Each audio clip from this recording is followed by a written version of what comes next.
ሰላም ጤና ይስጥልን እጅጉን የተወደዳችሁና የተከበራችሁ የአዲስ ስፖርት ቤተሰቦቻችን እንደምን አላችሁልን? ከእናንተው ከሆነው ከአዲስ ስፖርት የዩቲዩብ ቻናላችን አዳዲስ ስፖርታዊ ጉዳዮችን ልናካፍላችሁ መጥተናል። ለተከታዮቹ ደቂቃዎች ከእናንተ ጋር ስንቆይም ከሀገር ውስጥና ከውጪ ያልተሰሙ አዳዲስ ስፖርታዊ ጉዳዮችን በዛሬ ፕሮግራማችን ላይ አካተናል። እናንተም ሀሳብ አስተያየቶቻችሁን ኮሜንት ቦክስ ላይ እያሰፈራችሁልን ከኛ ጋር እንድትቆዩ የተለመደ የአክብሮት ግብዣችን ነው። በዛሬ ፕሮግራማችን በርከት ያሉ ሀሳቦችን ወደ እናንተም የምናደርስ ይሆናል። ውድ ቤተሰቦቻችን ከነዚህ መካከል ትላንትና የተደረጉ ጨዋታዎች አሉ። በተለይ በስፓኒሽ ላሊጋ ትላንትና ባርሴሎና ከኦሳሱና ጋር ያደረጉት መርሃ ግብር አለ። ተስተካካይ መርሃ ግብር ነው። ከትላንትናው ጨዋታ ጋር በተያያዘ የምናነሳው ነጥብ ይኖረናል። ከዛ በተጨማሪ ግን እንግዲህ ዛሬም ሊደረጉ የሚችሉ ጨዋታዎች አሉ። ትልልቆቹንም የአውሮፓ ክለቦች የተመለከቱ እጅግ በርከት ያሉ ስፖርታዊ ጉዳዮች ይነሳሉ። እነሱን እያነሳሳን በስፋት ቆይታን የምናደርግ ይሆናል። ፏርባሮ ፕሮግራሙን እየመራው ከእናንተ ጋር ቆይታን አደርጋለሁ። አብራችሁኝ እንድትቆዩም በአክብሮት ጋበዝኩኝ። ከመሸጋገሪያ በኋላ በቀጥታ ወደ ዛሬ ፕሮግራማችን የምናመራ ይሆናል። በስፓኒሽ ላሊጋ ትላንትና አንድ ተስተካካይ መርሃ ግብር ተደርጓል። እንግዲህ በስፓኒሽ ላሊጋ ትላንትና ባርሴሎናና ኦሳሱና ናቸው ጨዋታቸውን ያደረጉት። ባርሴሎና ይህንን ጨዋታ 3-0 በሆነ ውጤት ማሸነፍ ችሏል። ፌራን ቶሬስ፣ ዳኒ ኦልሞ እና ሮበርት ሌቫንዶውስኪ ናቸው ግቦቹን ማስቆጠር የቻሉት። ባርሴሎና ትላንትና ማሸነፉን ተከትሎ ነጥቡን 63 ማድረስ ችሏል። እንግዲህ 10 ሳምንታት በቀሩት የስፓኒሽ ላሊጋ አሁን ላይ ሊጉን በ63 ነጥቦችና ከሪያል ማድሪድም በ3 ነጥቦች ከፍ ብሎ ሊጉን እየመራ ይገኛል። ሪያል ማድሪድ በ60 ነጥቦች ሁለተኛ ነው። አትሌቲኮ ማድሪድ ደግሞ በ56 ነጥቦች ሶስተኛ ደረጃ ላይ የተቀመጠ ቡድን ያደርገዋል። ባርሴሎና እንግዲህ ትናንትና ማሸነፉን ተከትሎ ነጥቡን ከፍ ማድረግ የቻለበትን አጋጣሚ ነው እንዲሁ መመልከት የቻል ነው። ዛሬም እንግዲህ በተለያዩ ሊጎች ጨዋታዎች ይደረጋሉ። እንግዲህ በፍሬንች ሊግ 1 ምናምን የሚደረጉ ጨዋታዎች አሉ። ለምሳሌ በፍሬንች ሊግ 1 ዛሬ ስትራስቡርግ እና ሊዮን ጨዋታቸውን ያደርጋሉ። በጀርመን ቡንደስሊጋ ባየር ሌቨርኩዘን እና ቦሃም ዛሬ የሚያደርጉት መርሃ ግብር የሚጠበቅ ነው። እነዚህ ጨዋታዎች ናቸው ዛሬ በአውሮፓ ትልልቆቹ ሊጎች የሚደረጉት መርሃ ግብሮች። ሊቨርፑልን የተመለከቱ መረጃዎችን እናንሳ። የመርሲሳይዱ ክለብ ሊቨርፑል ከክለቡ አካዳሚ የወጣውን ጃሬል ኳንሳህን የመሸጥ ሀሳብ እንደሌላቸው ይፋ ተደርጓል። የ22 ዓመት ተጫዋች ጃሬል ኳንሳህ በኒውካስል ዩናይትድ እየተፈለገ እንደሚገኝ ሲዘገብ ነበር። ሊቨርፑል በበኩሉ ተጫዋቹን በቀጣይ ዓመት እቅዱ ማካተቱ ሲነገር የአሰልጣኝ አርኔ ስሎት እቅድ አካል መሆኑንም ነው ዘ አትሌቲክ የዘገበው። በዘንድሮ የውድድር ዘመን በሁሉም ውድድሮች 22 ጨዋታዎችን ያደረገው ጃሬል ኳንሳህ በቅርቡ በሊቨርፑል የረጅም ጊዜ ኮንትራት መፈረሙም የሚታወስ ነው። ሊቨርፑል የተጫዋቹን ውል ሊያራዝም ነው። የመርሲሳይዱ ክለብ ሊቨርፑል መሐመድ ሳላህንና ቨርጂል ቫን ዳይክን ኮንትራት እንደሚያራዝሙ እርግጠኛ መሆናቸው ተነግሯል። ሊቨርፑል የሁለቱ ተጫዋቾችን ኮንትራት የጊዜ ጉዳይ እንጂ ያራዝማሉ ተብሎ እንደሚጠበቅ ነው ዘ አትሌቲክ ያስነበበው። ሁለቱ ተጫዋቾች በሊቨርፑል ያላቸው ኮንትራት በአመቱ መጨረሻ እንደሚጠናቀቅ የሚታወቅ ሲሆን ውላቸውን ካላረዘሙ በነፃ መልቀቃቸው እንግዲህ የሚታወቅ ነው።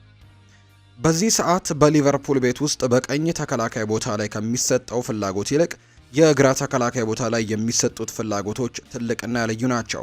ትሬንት አሌክዛንደር አርኖልድ ከሊቨርፑል ቢለቅም በዛ ቦታ ላይ ግን ክለቡ ተጫዋች አያስፈርምም ማለት አይደለም። ለዚህ ነገር ትልቁ ማሳያ ደግሞ ባለፉት ወራቶች ሚሎስ ኪርኬዝ ላይ ያሳየው ከፍተኛ ፍላጎት እንደሆነ ነው ዳቪድ ኦርነስቲን መረጃውን ያጋራው። ሌላኛው አሌክዛንደር ኢሳክን የተመለከተ ነው። ከኒውካስል ዩናይትድ የቀረበለትን አዲስ የኮንትራት ማራዘሚያ ፕሮፖዛል ውድቅ አድርጎታል። አሌክዛንደር ኢሳክ ከዚህ ቀደም በክለቡ የቀረቡለትን የኮንትራት ማራዘሚያ ፕሮፖዛሎች ውድቅ ማድረጉም አይዘነጋም። ኒውካስል ዩናይትድ ከሊቨርፑል እና ከአርሰናል ለአሌክዛንደር ኢሳክ ተገቢውን የዝውውር ፕሮፖዛልም ሊያቀርቡ እንደሚችሉም ጭምር ነው ፋብሪዚዮ ሮማኖ ያረጋገጠው። ሊቨርፑሎች በእርግጠኝነት ሚሎስ ኪርኬዝን ይፈልጉታል። ነገር ግን ከተጫዋቹ ተወካዮች ጋር መቼ ድርድር እንደሚጀምሩ ግልጽ መረጃ የለም። ሳምንት ወይም ደግሞ ወራት ሊወስድ ይችላል። እናም ስለሱ ለመነጋገር ጊዜው ገናም በጣም እንደሆነ ነው ፋብሪዚዮ ሮማኖ እየተናገረም የሚገኘው። የቸልሲን ጉዳዮች እናንሳ። ጆርጂ ፔትሮቪች ይናገራል። ከጠበቅኩት በላይ እድገት አሳይቻለሁ። የውድድር ዘመኑን በተሻለ መንገድም በማጠናቀቅ ላይ እንግዲህ አተኩር ያለው ቀጣይ ሲዝን ስትራስቡርግ ቻምፒየንስ ሊግ የሚሳተፍ ከሆነ እዚህ መቆየት የተሻለ አማራጭ ነው ሲልም ጆርጂ ፔትሮቪች ይናገራል። የቸልሲ ንብረት ነው፣ ነገር ግን ለእህት ክለብ ለሚባለው ወይም ደግሞ በአንድ ባለቤት ስር ለሚተዳደሩ ስትራስቡርግ ነው እየተጫወተ የሚገኘው። የዘንድሮ የፕሪሚየር ሊግ የክረምት የዝውውር መስኮት ለ10 ቀናት ማለትም ከጁን 1 እስከ እሁድ እንግዲህ እስከ ጁን 10 ድረስ እንግዲህ የሚከፈት ሲሆን የፕሪሚየር ሊግ ክለቦች እንደወሰኑት የፊፋ የዓለም ክለቦች ዋንጫ እስኪጠናቀቅ ለ6 ቀናት ያክልም የዝውውር መስኮቱ የሚዘጋ ይሆናል። ከዛም በዝውውር መስኮቱ በጁን 16 ሰኞ ዕለት በድጋሚ ተከፍቶ ሴፕቴምበር 1 የሚዘጋ ይሆናል። በፊፋ የዓለም ክለቦች ዋንጫ ምክንያት የዝውውር መስኮቱ ለ89 ቀናትም ይቆያል ተብሎ ነው የሚታሰበው። ቸልሲና አስተን ቪላ ፈረንሳዊውን የኤሲ ሚላን ግብ ጠባቂ ማይክ ማይጋንን እንግዲህ ለማስፈረምም ፍላጎት እንዳላቸው ቲም ቶክ የተባለው የመረጃ ምንጭ እየገለጸ ነው። መረጃዎች እንደሚጠቁሙት ከሆነ ኤስቴቫኦ ዊሊያን በሰኔና ሐምሌ ወር መካከል የሚደረገው የዓለም የክለቦች ዋንጫ ፓልሜራስን ወክሎ የሚጫወት ይሆናል የተባለው። ውድድሩ እንዳለቀም የኤንዞ ማሬስካ ቡድን አባል ሆኖ ከቼልሲ ጋርም የ2025-26 የውድድር ዓመትን ይጀምራል። ዘገባው የፋብሪዚዮ ሮማኖ ነው። አርሰናልን እንመልከት። እንደ ቻርልስ ዋትስ ዘገባ ቡካዮ ሳካ አርሰናል ከፉልሃም ጋር በሚያደርጉት ጨዋታ የስብስቡ አካል እንደሚሆን ዘግቧል። ቡካዮ ሳካ በጨዋታው የመጀመሪያ አስተላለፍ ውስጥ የማይገባ ሲሆን ሆኖም ግን ተቀይሮ ሊገባ እንደሚችል ነው የተገመተው። ቡካዮ ሳካ ባለፉት 2 ሳምንታት በግሉ ልምምድ ሊያደርግ የነበረ ሲሆን እንግዲህ ከዚህ በኋላ ከዋናው ቡድን ጋር ልምምድ እያደረገ ይገኛል። ሳካ ከማድሪድ ጋር ለሚደረገው የመጀመሪያው ዙር የቻምፒየንስ ሊግ ጨዋታ ሙሉ ለሙሉ ዝግጁ እንደሚሆንም ነው የሚጠበቀው።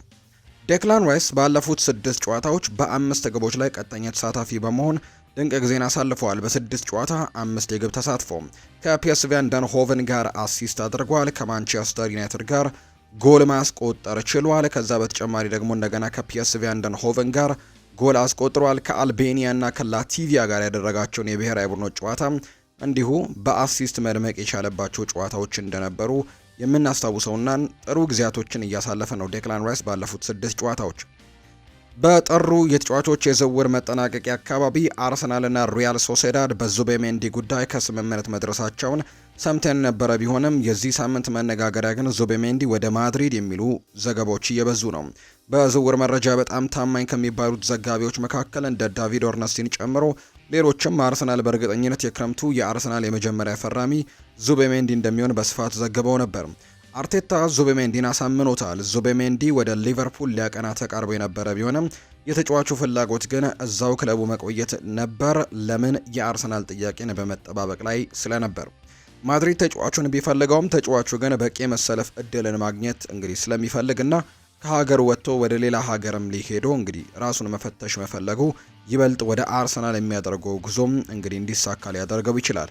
ማርቲን ዙቤሜንዲና አርቴታ ቀድመው ነገሩን የጨረሱት ይመስላሉ። ነገር ግን በእግር ኳስ ዓለም የማይፈጠር ነገር የለምና ሁሉም ነገር ሲያልቅ የምንመለከተው ይሆናል። በማርቲን ዙቤሜንዲ ግን ሰፊ እድል ያለው ወደ አርሰናል ሊያደርግ የሚችለው ዝውውር እንደሆነ በርካቶች እየገመቱ ነው የሚገኙት። ከቻምፒየንስ ሊግ ግምቶች ጋር በተያያዘ የተለያዩ ሰዎች የራሳቸውን ሀሳብ እየሰጡ ይገኛሉ። ዲየጎ ሚሊቶ እንግዲህ የምታስታውሱት ከሆነ የኢንተር ሚላን ተጫዋች እንደነበር እናስታውሳለን። ዲየጎ ሚሊቶ እንግዲህ አርሰናልና ኢንተር ሚላን የቻምፒየንስ ሊግ ዋንጫን የፍጻሜ ተፋላሚ ይሆናሉ ዘንድሮ ሲል ነው ዲየጎ ሚሊቶ ግምቱን ያስቀመጠው። ሪያል ማድሪድን አሸንፈን ወደ ቀጣዩ ዙር ማለፍ አቅሙም አለን ያለው ደግሞ ሊያንድሮ ትሮሳርድ ነው። አርሰናል በቀጣዩ ሳምንት ሪያል ማድሪድን ይገጥማል። እኛ እንዲህ አይነት ትልቅ ጨዋታ ለማድረግ ሁላችንም ጓግተናል። ቡድናችን ውስጥም ብዙ በራስ መተማመን አለ። እኛ ማንንም አንሰማም፣ ማንንም አግዝፈንም አንመለከትም። ሪያል ማድሪድ አግዝፈን የምንመለከትበት ምንም የተለየ ምክንያት የለንም ሲል ነው የሚናገረው። እያንዳንዱ ከፊታችን ያለው ጨዋታ ማሸነፍ እንፈልጋለን። በተለይ በቻምፒየንስ ሊግ እስከ መጨረሻው መጓዝም ህልም አለን። ለሁሉም ጨዋታ ዝግጁ ነን። ይህ ጨዋታ ደግሞ ለእኛም ሆነ ለእነርሱ በጣም ትልቅ ጨዋታ ነው። በእርግጥም ይህ ትልቅ ጨዋታ ይሆናል ሲልም ነው የተናገረው።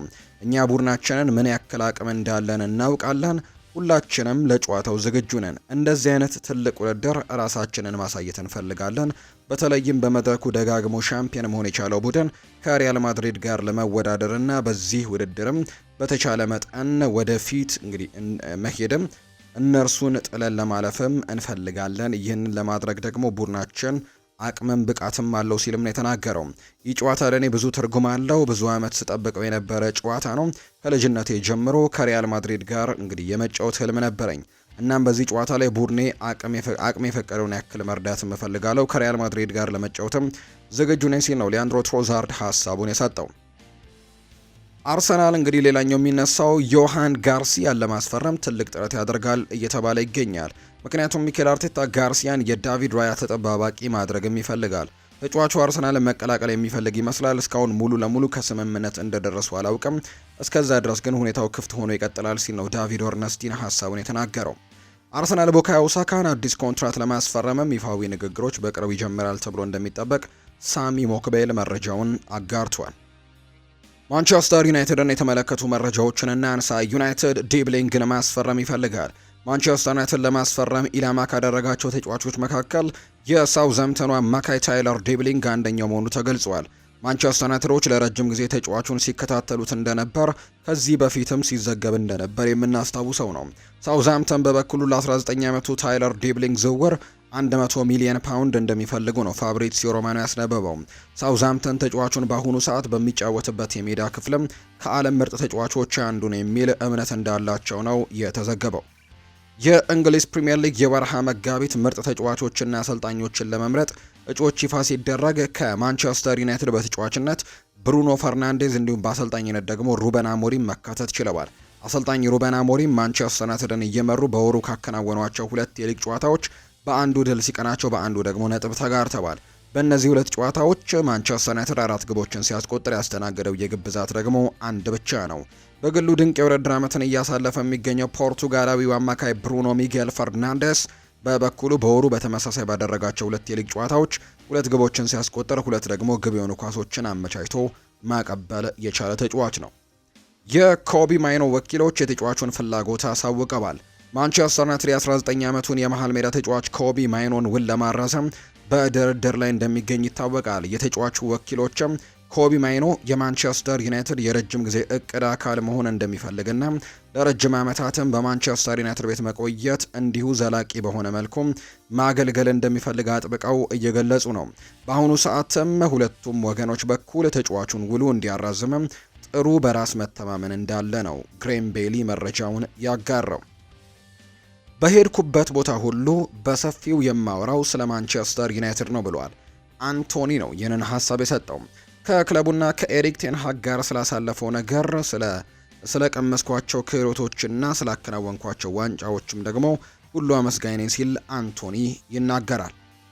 ማንቸስተር ዩናይትድ የብራጋውን የፊት መስመር ተጫዋች ሮጀር ፈርናንዴዝን ማስፈረም እንደሚፈልግ የተለያዩ መረጃ ምንጮች ሲዘግቡ ሰንብተዋል። ሆኖም ግን ለፖርቱጋላዊው የዝውውር ዜናዎች በእጅጉ ቅርብ የሆነውና የጆቫኒ ኩዌንዳንም በማንቸስተር ዩናይትድ መፈለግ ቀድሞ ያበሰረው ኦጆጎ የተባለው እንግዲህ ማንቸስተር ዩናይትድ ይህንን ተስፈኛ ለማሳደግ እስከ መጨረሻው ቅጽበትም ድረስ እንደሚጠጋ ነው። አሰልጣኝ ሩበን አሞሪም ተጫዋቹን በማንቸስተር ዩናይትድ ቤትም ማየት እንደሚፈልጉ እንዲሁም ደግሞ ተጫዋቹን በፍጥነት እንዲያስፈርሙላቸውም ቀጭን ትዕዛዝ እንዳስተላለፉ ነው በዘገባው ላይ የተቀመጠው። ብሩኖ ፈርናንዴዝ በዘንድሮው የውድድር ዓመት በብዙ መስፈርቶች ከሁሉም በላይ ልቆ አናት ላይ መቆናጠጥ አስችሎታል። ዓለም አቀፍ እረፍቱን መጠናቀቁን ተከትሎ ሁስኮርድ በአውሮፓ 5ቱ ታላላቅ ሊጎች ምርጥ ብቃት ወጥ አቋም ላይ የሚገኙ ተጫዋቾችን ከነ ሬቲንጋቸው በደረጃ አስቀምጧል። በዚህም ውዱ የማንቸስተር ዩናይትድ ብሩኖ ፈርናንዴስ ከላማሲያው እንግዲህ ላሚን ያማል ጋር እኩል ሬቲንግ በማግኘት በሁለተኛ ደረጃ ላይ ተቀምጧል ነው የሚለው መረጃው። ማንቸስተር ዩናይትድ የብራጋውን የፊት መስመር ተጫዋች ግን ቅድም እንዳልኳቸው ሮጀር ፈርናንዴዝን ማስፈረም እንደሚፈልግ ዘገባዎች እያሰፈሩ ይገኛሉ። ማንቸስተር ሲቲን ደግሞ እንመልከት። ፊል ፎደን ስለ ማንቸስተር ሲቲ መጥፎ ሲዝን ይናገራል። በዚህ ቦታ ላይ መሆን ለኔ አዲስ ነገር ነው፣ ስለዚህም በቀላሉ መቀበል ያለብህ ጉዳይ ነው። በሚያሳዝን ሁኔታ በጣም መጥፎ ሲዝን እያሳለፍን ነው። አሁንም ግን ሲዝኑን በጥሩ ሁኔታ መጨረስ እንችላለን። በራሳችን ማመንና ሁልጊዜም አዎንታዊ መሆንም ይኖርብናል ሲልም ነው የተናገረው። ሁልጊዜም የበላይና ምርጥ መሆን አይቻልም። በእግር ኳስ ውስጥ ውጣ ውረድ አለ። ዋናው ነገር በጥሩ ሁኔታ ምላሽ መስጠትና ለቀጣዩ ጨዋታ መዘጋጀት ነው። በሳምንት 1 ቀን መጫወት በጣም እንግዳ ሆኖብኛል። ከዚህ በፊት ብዙ ጊዜም አይኖረኝም ነበር ሲልም ነው የተናገረው። ፊል ፎደን በማንቸስተር ሲቲ ስላሳለፈው ምርጥ ጊዜም ሲናገር የቻምፒየንስ ሊግን ያሸነፍኩበት ዕለት የመጨረሻው ፊሽካ ሲነፋም የተሰማኝ ስሜት ቃል የለኝም። የሚጫወተው ለዛ ነው፣ የምኖረውም ለዛ ነው። በልጅነቴ የለፋውባቸው ልምምዶች ሁሉ ያደረግኩት ጥረት ሁሉ ለአመታት ለሰራውት ስራ ሁሉ ይህንን ስኬት ለማየት ነው የምታገለው። ቡድኔን ቻምፒየንስ ሊግን ለማሸነፍ ነበር ይህንንም ሳደርግ የነበረው፣ ሲሳካልኝም በጣም ደስ ብሎኛል ሲልም ነው የተናገረው። ሪያል ማድሪድን እንመልከት። ዩኤፋ የማድሪድ ተጫዋቾች ላይ ምርመራ ከፍቷል። የአውሮፓ እግር ኳስ ማህበር የሪያል ማድሪድ ተጫዋቾች በአትሌቲኮ ማድሪድ የቻምፒየንስ ሊግ ጨዋታ ላይ ያሳዩት ደስታ አገላለጽን ተከትሎ ምርመራ መጀመሩን ይፋ አድርጓል።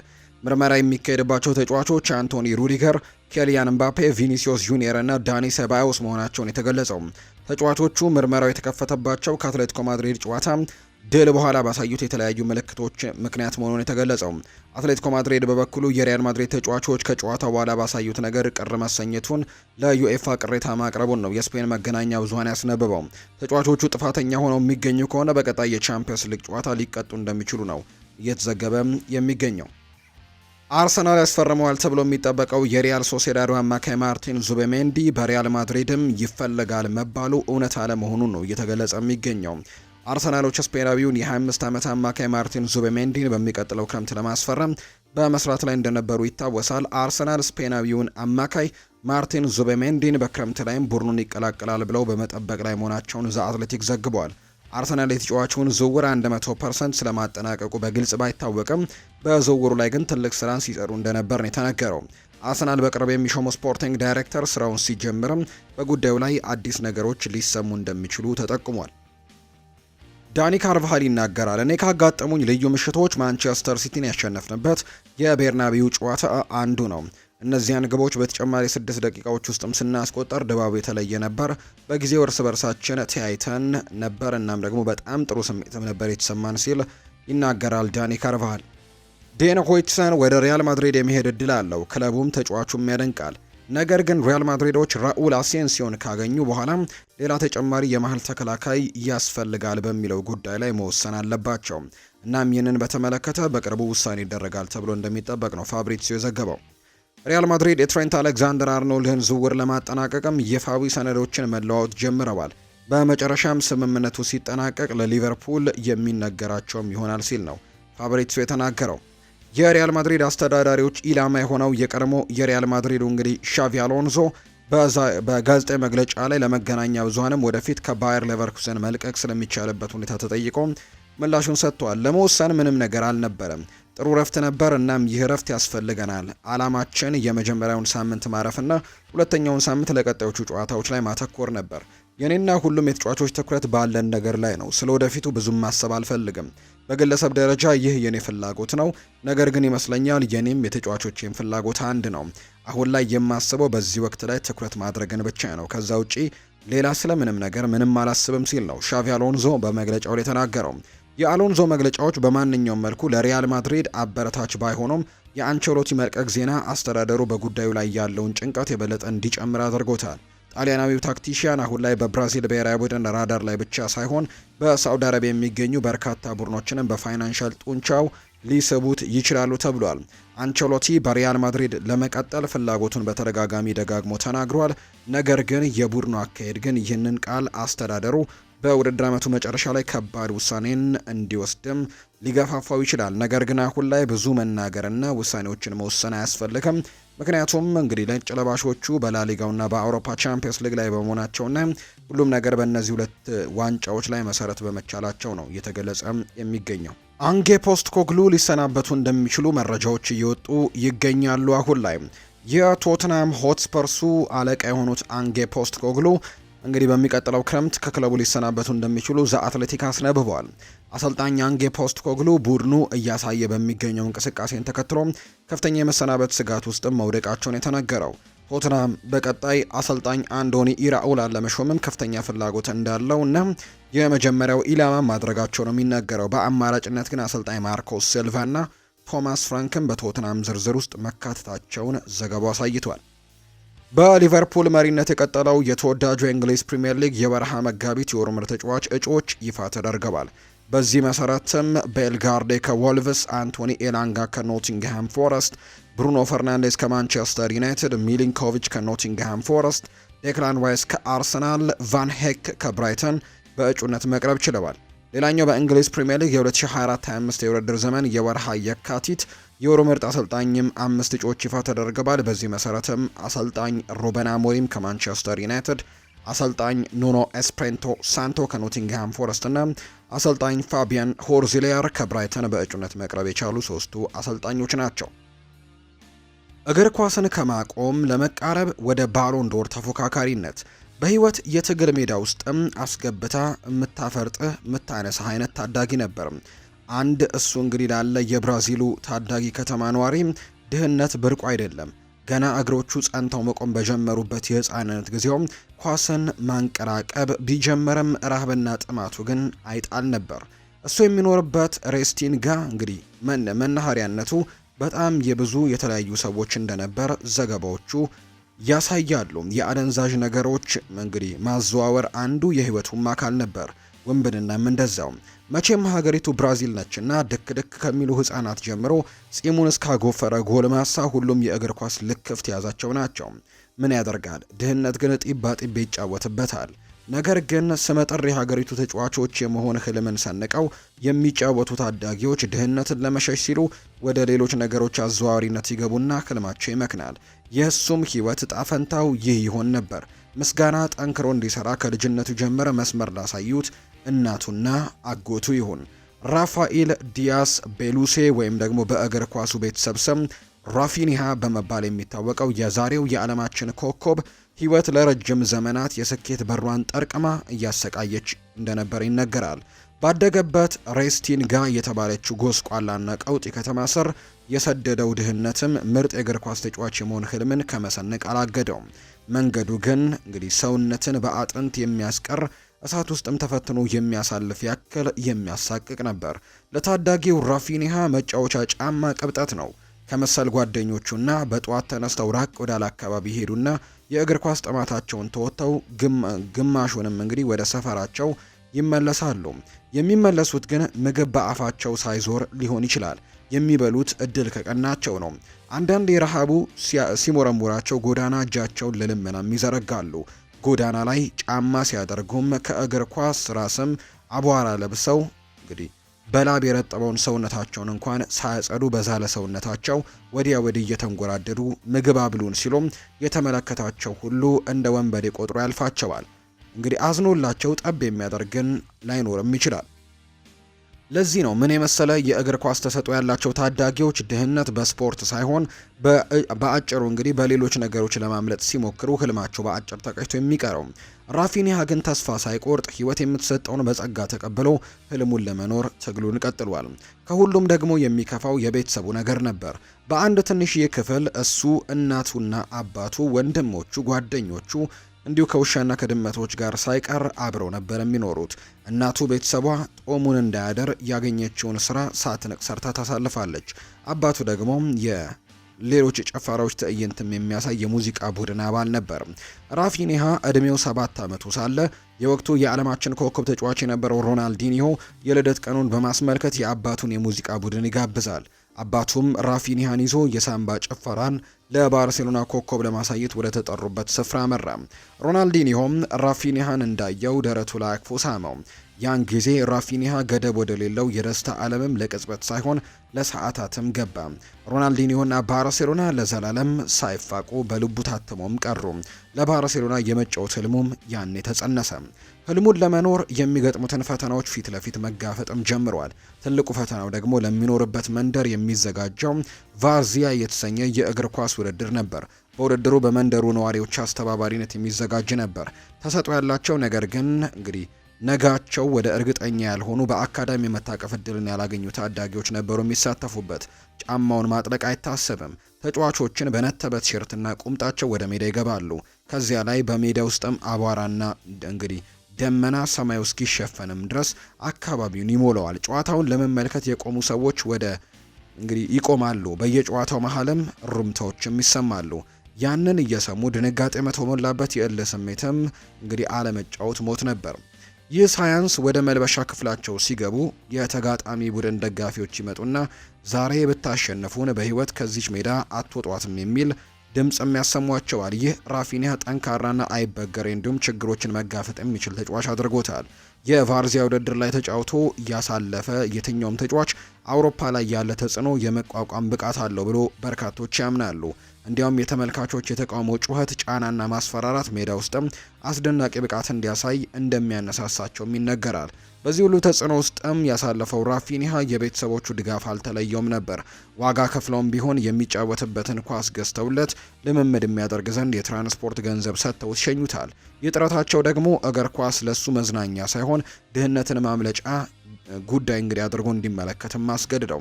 ቀልድ የሚባል ነገር አያውቅም። ተፈጥሮ የለገሰችውን የእግር ኳስ ተሰጥኦን ለማሳደግ ቀን ከሌት ይለፋል። በቁርጠኝነትና በታታሪነትም ልምምድ ይሰራል። ታዲያ ይህንን ጥረቱን የተመለከቱ ግሬሚዮና ኢንተርናዚዮናሌ የብራዚል ክለቦችን ምልመላ ማድረጋቸው አልቀረም። ክለቦቹ ግን ሰውነቱ ደቃቃ ነው፣ ለእግር ኳስም የተፈጠረ አይደለም ብለው ጀርባቸውን ሰጡት። ከዚያም ወደ ቫርዚያ ውድድር ተመለሰ። በክለቦቹ ተቀባይነት ማጣቱ የበለጠ ታታሪነቱን እንዲያጎለብተውም ረዳው።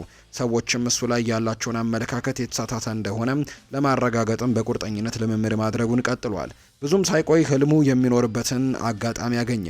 በዚያም በብራዚል የሚገኘው አቬይ ክለብ በ20 ዓመት በታች ቡድን ውስጥም ተቀላቀለ። በዚያም ትንሽ ቆይታ እንዳደረገ ከባድ ጉዳት ገጠመው። ራሱን ማሳየት የሚችልበት አጋጣሚ በጉዳት ምክንያት የውሃ ሽታ ሆኖም ቀረ። ወደ ቤቱም ተመለሰ። ይህንን ግን ህይወት አንገሸገሸችው። እንደ ጓደኞቹ ሌላ ነገር ለመሆንም ገንዘብ እያገኘ ቤተሰቡን ለመርዳት ከጅሏል። እግር ኳስን ማቆም እንደሚፈልገው ለእናቱ ነገራት። እናቱ ግን ደግሞ እንዳያስበው እንኳን እድል አልሰጠችውም። እግር ኳስን ከተወ የሚገጥመውን የከፋ ችግርም ነገረችው። ይሄ የእናቱ ምክር እንደገና የመጫወት ፍላጎትን ዘራበት። ተስፋውም ተመለሰ። ታታሪነቱን በእጥፍ አሳደገው። ያኔ ህይወት አልጨከነችበትም። ወደፊት የሚራመድበትን በር አንድ ብላ ከፈተችለት። ወደ አቬ ክለብ ተመለሰ። በአቬ የወጣት ቡድን መጫወትም ጀምሯል። በአስደናቂ ብቃቱ በሜዳ ውስጥም ተከተለ። ብዙም ሳይቆይ ከብራዚል ተሻግሮ በብቃቱ ወደ ተማረኩበት የፖርቱጋሉ ቪቶሪያ ጉማሬሽ ክለብ ማቀና። ወዲያውኑ የስፖርቲንግ ሊዝበን ቀልብን ሳበ። በስፖርቲንግ ሊዝበን የቅርብ ጓደኛው ከሆነው የአሁኑ የማንቸስተር ዩናይትድ አማካይ ብሩኖ ሚጌል ፈርናንዴዝ ጋር አስደናቂ ጥምረትን በመፍጠር ክለቡን ወደ ውጤት መሩት። የተጋጣሚ ቡድን ተጫዋቾች አሳር በሚያበላው የቴክኒካል ክህሎቱ ታጅቦ በፈጣን ሩጫዎቹ ወደ ግብ በመቅረብም የግብ ዕድሎችን የሚፈጥርበት እንቅስቃሴም ተመልካቾችን አጃኢብ ማሰኘት ጀምሯል። በቀጣይ የፈረንሳዩን ሬንን ተቀላቀለ። ተአምራዊ ተሰጥኦ አብሮ ቀጥሏል። የአውሮፓ ትልልቅ ክለቦች አይናቸውን ያሳረፉበት። አጋጣሚውን ተጠቅሞ የእንግሊዙን ሊድስ ዩናይትድ አስፈረመው። በሊድስ ዩናይትድ ከታላቁ አርጀንቲናዊ አሰልጣኝ ማርሴሎ ቤልሳ ጋር አብሮ የመስራት እድል ገጥሞታል። ቤልሳ ፍጥነቱ፣ የአካል ብቃቱና አይነ ግቡ ክህሎቱን እንዲያሳድግም ረዱት። ከኳስ ውጪ የነበረው እንቅስቃሴና ከቀይ መስመር ተነስቶ ከተጋጣሚ የግብ ክልልም የሚፈጥርበት አጨዋወቱን ወደ ላቀ ደረጃ አሻገረው። ይህም በእንግሊዝ ምድር እጅግ ውጤታማ አድርጎታል። ለ2 ዓመታት ቆይታን ባደረገበት ሊድስ 65 ጨዋታዎችን አድርጎ 17 ግቦችን ሲያስቆጥር 12 ደግሞ ለግብ የሆኑ ኳሶችን አመቻችቶ አቀበለ። ከዚያ በኋላ ፈተናውን በሚገባ በማለፍ የልጅነት ህልሙን ወደ ነበረው ባርሴሎና በ50 ሚሊዮን ፓውንድ ተቀላቀለ። ለባርሴሎና መጫወት ግን ቀላል አልነበረም። በወቅቱ በሻቪ ኤርናንዴዝ ይመራ የነበረው ባርሴሎና በሜዳ ውስጥም ሆነ ከሜዳ ውጪ ቀውስ ውስጥ ገብቶ ነበር። ጫናዎችን መቋቋም የሚያውቅበት ራፊኒሃ ግን አስደማሚውን እንቅስቃሴ እያሳየ ለክለቡ እንደሚመጥን ማሳየት ችሏል። ወደ ምርጥነቱም ከመምጣቱ በፊት ግን አሰልጣኙ ሻቪን ለማሳመን ከባድ ዋጋን ከፍሏል። ክለቡን ባደረጋቸው 76 ጨዋታዎች 42ቱን ነበር በቋሚነት የጀመረው። ከሻቪ መልቀቅ በኋላ ክለቡን የተረከበው ሃንስ ፍሊክ አሰልጣኝ ስርም ዳግም የመወለድ ያክል አንጸባራቂ አቋምን ማሳየት ጀምሯል። ክለቡ በተያዘው የውድድር ዘመን ጅማሮ የተረከበው ሃንስ ፍሊክ በፈጣን ማጥቃት ላይ የተመሰረተ ውብ እግር ኳስም ለተመልካቾች ሲያስኮመኩም ዋና መሳሪያ ያደረገው ራፊኒሃን ነው። በመሃል ስፍራ በፔድሪ፣ ጋቪና ማርክ ካይሴዶ ታግዞ ኳስ የሚቀርብለት የላሚን ያማልና ሌቫንዶስኪን የፊት መስመር በኃላፊነት በመምራትም ግቦችን በብዛት እንዲያመርቱም አግዟል። በዚህ ውድድር ዘመን ባርሴሎና በስፔን ላሊጋና በአውሮፓ ቻምፒየንስ ሊግ እያደረገ ላለው አስፈሪ ግስጋሴ መሪ ተዋናዩ እሱ ነው። በቻምፒየንስ ሊጉ ባርሴሎና ወደ ሩብ ፍጻሜ ሲቀላቀል 11 ግቦችም የተገኙት ከሱ ነው። ይህ መረጃ እስከተጠናከረበት ጊዜ ድረስም በአጠቃላይ ውድድሮች 40 ጨዋታዎችን አድርጎ 26 ግቦችን ሲያስቆጥር 19 ለግብ የሆኑ ኳሶችን አመቻችቶ አቀብሏል። በሃንስ ፍሊክ ስርም እንግዲህ ይበልጥ በነጻነት ኳስን እያንሸራሸረ ተአምር እንዲፈጥም መፍቀዱ ብቃቱ ጎልቶ እንዲታይ አድርጎታል። ከመስመር ከሚነሳው አጨዋወቱ ስህተቶችን በእጅጉ መቀነስ ችሏል። የተጋጣሚ ተጫዋቾችን አታሎ የሚያልፍበት አስደናቂ ችሎታው የተመልካቾችን አፍ ማስከፈቱን ቀጥሎበታል። በመልበሻ ክፍል ድምፃቸውን በክብር ከሚያሰሙ ተጫዋቾች ዋነኛው እሱ ነው። ብቻ የካምፕኑ ህይወቱ ያኔ በልጅነቱ የተመኘውን ሁሉ የሚያሳካበት መድረክ ከመሆንም አልፏል። ይህም ቀጣዩ የባሎንዶር ስኬት እንዲያጣጥም ቀዳሚ ስፍራ እንዲሰጠውም አድርጎታል። በእርግጠኝነት የባርሴሎና የወቅቱ ውጤታማ ተጫዋችም እሱ ነው። ይህንን ስኬት ህይወቱ የሰው ልጅ በተስፋ ተሞልቶ ከለፋና ከሰራ አንድ ቀን ሊያልፍለት እንደሚችልም ትልቅ ምስክርም ነው። ህይወት እንዲህ ናት። ተስፋ ሳይቆርጡ በሯን ደጋግመው ኳንኳኩ ያልተጠበቀ የስኬት በርን የምትከፍት። ለዚህ ደግሞ ከራፋኤል ዲያስ ቤሎሊ በላይ እንግዲህ ማን አብነት መሆን ይችላል? ራፊኒሃ ነው እንግዲህ ይተው የተለያዩ ፈተናዎችን አልፎ ዛሬ ላይ እዚህ ጋር ከደረሱ እግር ኳስ ተጫዋቾች መካከል አንደኛው መሆን ችሏል። ራፊኒሃ የባርሴሎና ኮከብ በቀጣይ ባሎን ዶርን ያሸልፋሉ ተብለው ከሚጠበቁ ከዋክብት መካከል አንደኛ ሆኖ እንደውም እንዲሁ ተቀምጧል። በቅርቡ በወጣ መረጃ መሰረት እንዲሁም goal.com ባወጣው መረጃ መሰረት አሁን ላይ ባሎን ዶርን የማሸነፍ ቅድመ ግምት ዝርዝርም ሲወጣ ራፊኒሃን በአንደኛ ደረጃነትም አስቀምጠውታል። የተወደዳችሁና የተከበራችሁ ቤተሰቦቻችን ለዛሬ ያዝንላችሁ አዳዲስ ስፖርታዊ ጉዳዮቻችን እነዚህን ይመስላሉ። ስላደመጣችሁን ቆይታችሁንም ከኛ ጋር ስላደረጋችሁ እጅግ ከልብ አድርገን እናመሰግናለን። ፏድ ባህሩ የዛሬውን ፕሮግራም እየመራው ከእናንተ ጋር ቆይታን አድርጌያለሁ። በቀጣዮቹ ፕሮግራሞቻችን ሌሎች ርዕሰ ጉዳዮችን ይዘን ዳግም የምንገናኝ ነው የሚሆነው። ፏድ ባህሩ ፕሮግራሙን እየመራው ከእናንተ ጋር ቆይታን አደረግኩኝ። በምሽቱ ፕሮግራማችን ዳግም ተመልሰን የምንገናኝ ይሆናል። መልካም ጊዜ እንዲሆንላችሁ ነው በአክብሮት የምመኘው።